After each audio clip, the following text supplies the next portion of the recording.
Hello बच्चों, चलिए प्रश्न को पढ़ते हैं। प्रश्न में दिया है वृक्षों में जीव द्रव्य की मृत्यु एक जैविक क्रिया के लिए आवश्यक होती है, वह क्रिया है। तो इस प्रश्न की मुख्य अवधारणा है, मुख्य अवधारणा जीव द्रव्य कुंचन। जीव द्रव्य कुंचन। तो जीव द्रव्य कुंचन क्या होता है? जब हमारी कोशिका को अतिपराशरी विलयन में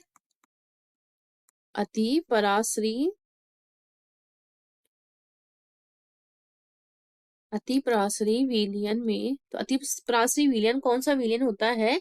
ऐसा विलयन जिसकी सांद्रता उसमें उपस्थित जो कोशिका होती है उसके विलेय की सांद्रता से अधिक होती है। कोशिका में उपस्थित विलेय की सांद्रता से अधिक सांद्रता होती है। तो विलेय की सांद्रता,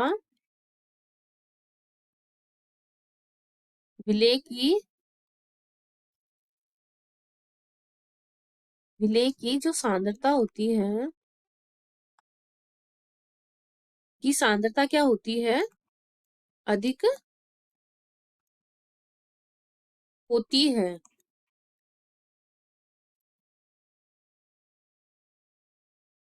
विलेय की सांद्रता से क्या होती है? विलेय की सांद्रता से अधिक सांद्रता होती है। विलेय की सांद्रता से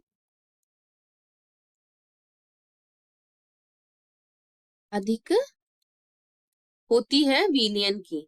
तो ऐसे जो विलयन होता है उसको अतिपराशरी विलयन बोलते हैं। तो अतिपराशरी विलयन में जब विलयन में डुबोया जाता है, डुबोया जाता है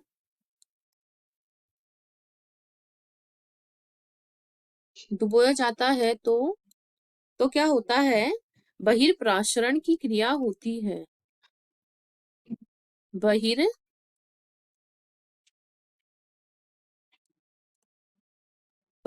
की क्रिया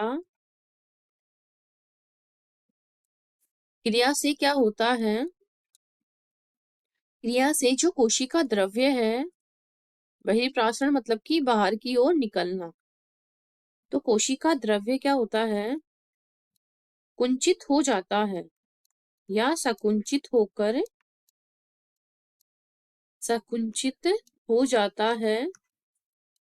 तो इस क्रिया को क्या बोलते हैं? जीव द्रव्य कुंचन। इस क्रिया में क्या होता है? जब हम हमारी कोशिका को अतिपराशरी विलयन में डुबाते हैं तो बहिर्प्रासरण क्रिया के द्वारा क्या होता है? कोशिका द्रव्य बाहर आ जाता है तथा यह कुंचन, हमारी कोशिका क्या होती है? कुंचित हो जाती है। तो इस क्रिया को जीव द्रव्य कुंचन कहते हैं।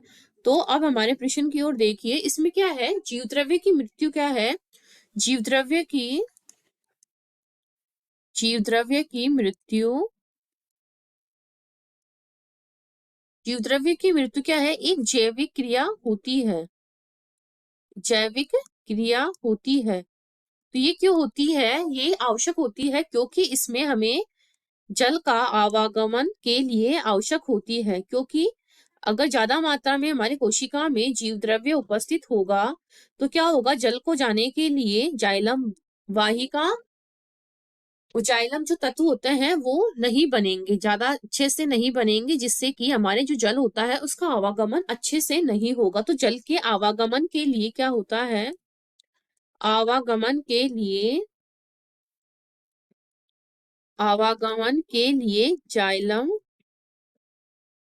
जाइलम में